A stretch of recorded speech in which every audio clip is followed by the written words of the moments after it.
Praise the Lord. நல்ல ஒரு நாளை ஆண்டவர் கொடுத்தக்காய் நாம் ஸ்தோத்திரம் செய்வோம். இந்த கால நேரத்தில் ஆவியானவர் நம்மோடு பேசுகிற வேத பகுதி ரோமர் 8ஆம் அதிகாரம் 26ஆம் வசனம். Romans chapter 8 words 26. அந்தபடியே ஆவியானவரும் நமக்கு பலவீனங்களில் நமக்கு உதவி செய்கிறார். நாம் ஏற்றபடி வேண்டிக் கொள்ள வேண்டியது இன்னதென்று அறியாமல் இருக்கிறபடியால் ஆவியானவர் தாமே பெருமூச்சுகளோடு நமக்காக வேண்டுதலை செய்கிறார். ஆமேன். நம்முடைய பலவீனங்களிலே நமக்கு உதவி செய்கிறார். ஆமேன்.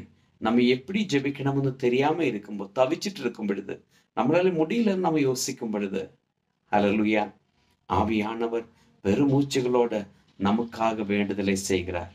அப்படியானால் ஆவியானவருக்குள்ளே பரிசுத்தாவிக்குள்ள நிரம்பி இருக்க, பரிசுத்தாவியானவர் நமக்குள்ள வாசம் பண்ணும்படிக்க, நாம் பரிசுத்தம் உள்ளவர்களாய் இருக்கும்படிக்க நாம் ஆயத்தமானால், இந்த கால நேரத்தில் நீங்கள் எந்த பிரச்சனத்தில் தவித்து கொண்டிருந்தாலும் ஆவியானவர் உங்களுக்காக ஆமேன் ஹல்லேலூயா பெருமூச்சுகளோட ஆமேன் நமக்காக பிதாவினுடைய இடத்தில் வேண்டுதலை செய்வார். நிச்சயமாயிருக்கும்.